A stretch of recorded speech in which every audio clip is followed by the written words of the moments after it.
Hi guys, welcome to revision time. आज मैं ला रही हूँ आप सभी के लिए आईबी एग्ज़ाम 2025 के 17 सितंबर को पूछे गए थर्ड शिफ्ट के क्वेश्चंस के एनालिसिस वीडियो।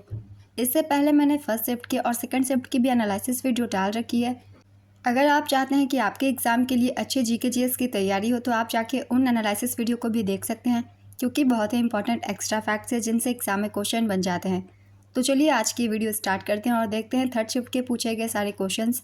मगर वीडियो को स्टार्ट करने से पहले अगर आप मेरे चैनल पर पहली बार आए तो चैनल को ज़रूर सब्सक्राइब कर लीजिए और साथ ही इस वीडियो को लाइक भी ज़रूर कर दीजिएगा। इस तरीके की एनालिसिस वीडियो और फिर प्रैक्टिस सेट की वीडियो आपको आने वाले एग्जाम्स के लिए भी मिलते रहेंगे।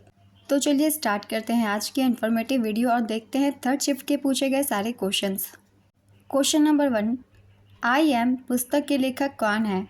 इसका आंसर है Gopichand P Hinduja. Next question, Maharashtra विधानसभा चुनाव में बीजेपी के बाद किस पार्टी ने सबसे अधिक वोट प्राप्त किए? इसका आंसर है शिवसेना ने। चलिए देख लेते हैं एक बार महाराष्ट्र विधानसभा चुनाव 2024 के परिणाम। बीजेपी को 132 सीट मिली, शिवसेना को 57 सीट मिली, राष्ट्रवादी कांग्रेस पार्टी को 41 सीट मिली। सबसे कम वोट राष्ट्रीय युवा स्वाभिमान पार्टी को मिली, मात्र 1 सीट। नेक्स्ट क्वेश्चन, भारत में नदी डॉल्फिन की संख्या कितनी है? इसका आंसर है 6327। भारत में वर्तमान में कुल 6327 नदी डॉल्फिन है, जिसमें 6324 गंगा डॉल्फिन है और 3 सिंधु डॉल्फिन शामिल है। उत्तर प्रदेश में सबसे अधिक डॉल्फिन पाई जाती है। इसके बाद बिहार, पश्चिम बंगाल और असम का स्थान है। तो इन राज्यों के नाम भी याद रखिएगा, किस राज्य में सबसे ज़्यादा पाई जाती है डॉल्फिन। नेक्स्ट क्वेश्चन, म्यांमार में आए भूकंप के बाद भारत द्वारा सहायता के लिए कौन सा ऑपरेशन चलाया गया? इसका आंसर है ऑपरेशन ब्रह्मा। ऑपरेशन ब्रह्मा भारत द्वारा 2025 में म्यांमार में आए विनाशकारी भूकंप के बाद चलाए गए एक मानवीय सहायता और आपदा राहत मिशन का नाम है। यह 28 मार्च 2025 को शुरू किया गया था और इसमें राहत सामग्री, बचाव दल और चिकित्सा सहायता प्रदान करना शामिल था। ये क्वेश्चन किसी एग्ज़ाम में पहले भी पूछे गए हैं, तो इसे अच्छे से पढ़ लीजिएगा। नेक्स्ट क्वेश्चन, 2021 में भारत की जीडीपी कितनी थी? इसका आंसर है 3.167 ट्रिलियन अमेरिकी डॉलर। 2021 में भारत की जीडीपी 3.167 ट्रिलियन डॉलर थी। 2020 में भारत की जीडीपी 2.675 ट्रिलियन अमेरिकी डॉलर थी, जबकि 2019 में यह 2.70 ट्रिलियन डॉलर थी। नेक्स्ट क्वेश्चन, अनुच्छेद 239 ए किस संशोधन अधिनियम द्वारा जोड़ा गया? इसका आंसर है 69वां संशोधन अधिनियम 1992 के द्वारा। 69वां संशोधन अधिनियम 1992 के द्वारा संविधान में 2 नए अनुच्छेद 239 ए और 239 ए बी जोड़े गए, जिसके अंतर्गत केंद्र शासित प्रदेश दिल्ली को विशेष दर्जा दिया गया था। तो इसके तहत क्या जोड़ा गया है, ये भी आपको याद रखना है। Next question, CK Nayudu lifetime achievement award 2025 किसे दिया गया है? इसका आंसर है सचिन तेंदुलकर को। बीसीसीआई ने भारत के पहले कप्तान कर्नल सीके नायडू के सम्मान में 1994 में इस अवार्ड को शुरू किया था। पिछली बार रवि शास्त्री और फारूक इंजीनियर को यह अवार्ड दिया गया था। नेक्स्ट क्वेश्चन, हड़प्पा सभ्यता के शहर कितने भागों में विभाजित थे? इसका आंसर है 2 भागों में। हड़प्पा सभ्यता के अधिकांश शहर मुख्य रूप से 2 भागों में विभाजित हैं। एक ऊंचागढ़, जो कि दुर्ग या पश्चिमी टीला था, और एक निचला बड़ा निचला शहर, जो कि पूर्वी टीला था। हालांकि कुछ शहर जैसे धोलावीरा 3 भागों में बटे थे, जिसमें एक मध्य नगर भी शामिल था। नेक्स्ट क्वेश्चन, भ्रष्टाचार धारणा सूचकांक 2024 में भारत किस स्थान पर है? इसका आंसर है 96वें स्थान पे। फरवरी 2025 में ट्रांसपेरेंसी इंटरनेशनल ने विश्व के 180 देशों की भ्रष्टाचार धारणा सूचकांक जारी किया है। इसमें पहला स्थान डेनमार्क का है, दूसरा स्थान फिनलैंड का है, तीसरा स्थान सिंगापुर का है।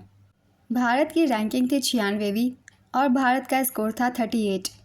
सबसे निचले पायदान पर दक्षिणी सूडान था, इसकी रैंक 180वीं थी। अब हम देख लेंगे भारत के कुछ पड़ोसी देशों की भी रैंकिंग। कुछ एग्ज़ाम्स में पड़ोसी देश की भी रैंकिंग पूछ ली जाती है, तो इसलिए इनकी भी एक बार रिवीजन कर लेंगे। चीन का स्थान था 76वां, पाकिस्तान का 135वां, श्रीलंका का 121वां और बांग्लादेश का 149वां। तो भारत के पड़ोसी देशों की रैंकिंग भी याद रखेंगे। इस तरीके के क्वेश्चन काफ़ी बार मैंने प्रैक्टिस सेट में और फिर एग्जाम्स एनालिसिस में और करंट अफेयर्स की वीडियो में भी डाला हुआ है। अगर आप रेगुलर प्रैक्टिस करते हैं तो आप इस तरीके के क्वेश्चन के लिए अच्छे से तैयारी कर सकते हैं। नेक्स्ट क्वेश्चन, कोणार्क के सूर्य मंदिर का निर्माण किस राजा के शासनकाल में हुआ था? इसका आंसर है नरसिंहदेव प्रथम के शासनकाल में। पूर्वी गंग वंश के राजा नरसिंहदेव प्रथम ने लगभग 1250 ईस्वी में कोणार्क के सूर्य मंदिर का निर्माण करवाया था। यह मंदिर हिंदू धर्म के भगवान सूर्य को समर्पित है और पुरी से 35 किलोमीटर पूर्वोत्तर में स्थित है। इस मंदिर परिसर को 1984 में यूनेस्को द्वारा विश्व विरासत स्थल घोषित किया गया था। Next question, space docking experiment किसने विकसित की? इसका आंसर है इसरो ने। स्पेडेक्स इसरो द्वारा विकसित एक तकनीकी प्रदर्शक मिशन है जिसका उद्देश्य अंतरिक्ष में दो छोटे उपग्रहों के बीच रैंडम डॉकिंग और अनडॉकिंग तकनीक का प्रदर्शन करना है। इस मिशन में दो उपग्रह STX-01 चेजर और STX-02 टारगेट को 470 किलोमीटर की कक्षा में लॉन्च किया गया, जो स्वायत्त रूप से एक दूसरे के करीब आते हैं, डॉकिंग करते हैं और फिर अलग हो जाते हैं। इस एग्ज़ाम में स्पेडेक्स से पहले भी क्वेश्चन पूछे गए थे और मैंने एक्स्ट्रा फैक्ट्स में बताया भी था। ये इसरो के द्वारा विकसित की गई है। चलिए अब दूसरे क्वेश्चन को देखते हैं। मौर्य साम्राज्य में स्थायी सेना किन के पास थी? इसका आंसर है चंद्रगुप्त मौर्य के पास। मौर्य साम्राज्य में सम्राट चंद्रगुप्त मौर्य और उनके उत्तराधिकारियों के पास एक विशाल स्थायी सेना थी। यूनानी लेखक मेगास्थनीज के अनुसार मौर्य सेना में लगभग 6 लाख पैदल सैनिक और 30,000 घुड़सवार और 9,000 हाथी थे। नेक्स्ट क्वेश्चन, 400 मीटर दौड़ में PT ऊषा का रिकॉर्ड किसने तोड़ा? इसका आंसर है आर विंध्या रामराज। एक्मे अभ्यास किनके बीच आयोजित होता है? इसका आंसर है भारत और तंजानिया के बीच। एक्मे अफ्रीका भारत प्रमुख समुद्री सहभागिता अभ्यास में भारत और तंजानिया के साथ Comoros, Djibouti, Kenya, Madagascar, Mauritius, Mozambique, Seychelles और दक्षिण अफ्रीका भाग लेते हैं। Next question, speaking with the nature the origins of Indian environmentalism पुस्तक के लेखक कौन है? इसका आंसर है रामचंद्र गुहा। किसके विरोध में रविंद्रनाथ टैगोर ने अपनी नाइटहुड की उपाधि वापस कर दी थी? इसका आंसर है जलियांवाला बाग नरसंहार के विरोध में। रविंद्रनाथ टैगोर ने जलियांवाला बाग नरसंहार के विरोध में अपनी नाइटहुड की उपाधि वापस कर दी थी।